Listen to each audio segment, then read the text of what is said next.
Alright,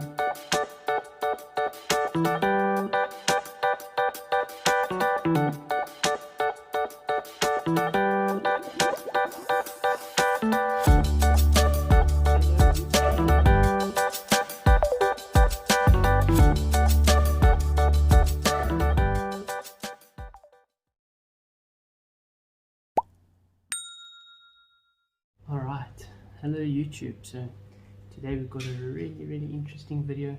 What I'm going to show you today is how to tune your air rifle, your PCP, using the hammer spring. Alright, so I've done a video in the past showing you how to increase this, but now today I'm going to show you how to increase and decrease it. Alright, so let's get cracking. Alright, so what do I want to how are we going to do this? Well, firstly I had to take my modified CP1 and as you can see, it looks really cool, but it's still busy, still got a lot of work to do on it. What I've done is I've actually taken out the hammer spring out of this CP1. So what we're going to do first, let's measure up this hammer spring, and then we're going to take the hammer spring out of the PR900. Alright, so both the PR900 and the CP1 has this little collar that goes inside the hammer spring. So I'm just going to take that out. Then if we measure it up, there you'll see length is 72 millimeters. The OD of this spring 10 millimeters. Right, so there 72, 10 millimeters wide. Right. Okay, so let's now take apart this PR900. I have shown you how to do this in the past, so very simple. First, let's just remove this trigger guard. It comes right off. Then next up, we've got the two screws holding the stock in place. Let's take those out.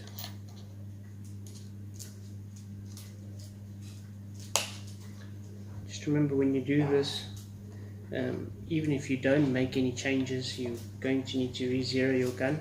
Just because you're removing the stock, there's definitely going to be a change there. Okay, so let's take this off.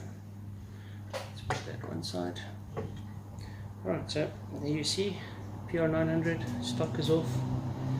Alright, so next step that we need to do is we're going to remove this screw that holds the hammer cap in place. Alright, so I'm going to remove the screw here which holds the hammer cap in place.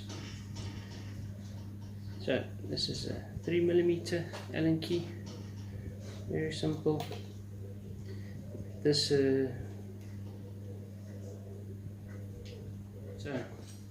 what we're going to do, we're going to take out this cap screw that sits here. You'll feel immediately there's a bit more tension than on the CP1 or CP2. Alright, so there you see, there's now the hammer on the PR900. Okay, so remove that. Now if you look at these two springs side by side, they might look very different, but in actual fact they are not. The only difference is the length of the PR900. So PR900 let's say 92 millimeters long, and if you look at the outside diameter, 10 millimeters. So exact same as the CP1.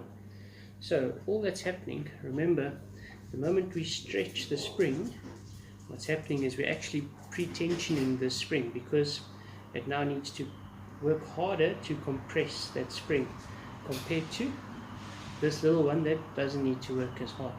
Alright, so other than that, these springs are basically identical. So because I want it a little bit more than what I'm getting out of the CP1, I'm just going to stretch it ever so slightly. just to about 80 millimeters. Let's see where we're at. Okay, overdone it a little bit. Alright, let's just... So the reason that I'm doing this is the gun is actually currently with the original spring of 90 millimeters sitting at 25 foot-pounds. I want to see if I can get it a little bit less than that, because I'm actually looking at maybe competing in one of the HFT competitions. Okay, so that's still a little bit too much, and in order to compete in those competitions you need to have a sub 12 foot-pounds, which is a little bit more than what I've got at the moment. Okay, that's going to be close. Still a bit too much. So I want to try and see if I can detune it to around about 12 foot-pounds. Alright. Okay, so there we have it. That's now sitting at about 85 millimeters. Alright, so there you can see the one is still a bit longer than the other one, but okay. So what we're going to do now, I'm going to put back again the end cap, put this back in here. So the other way is also true.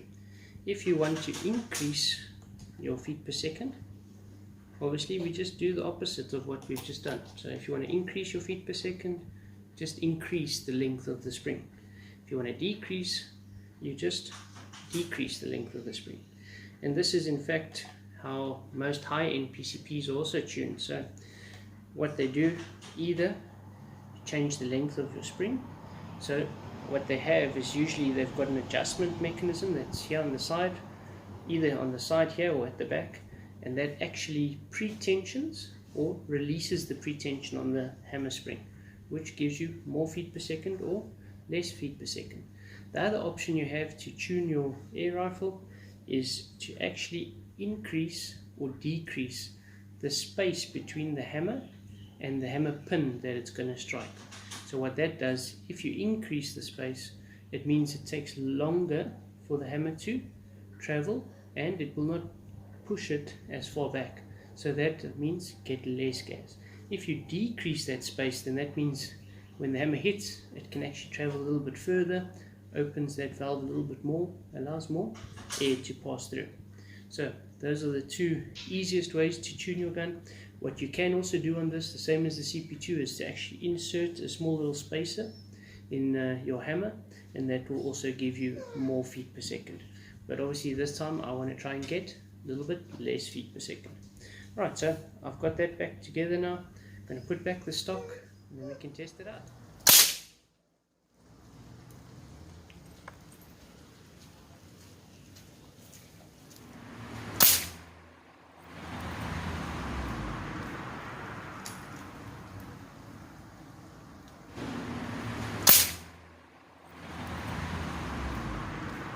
I also wanted to mention another advantage of lightening the tension on the hammer spring.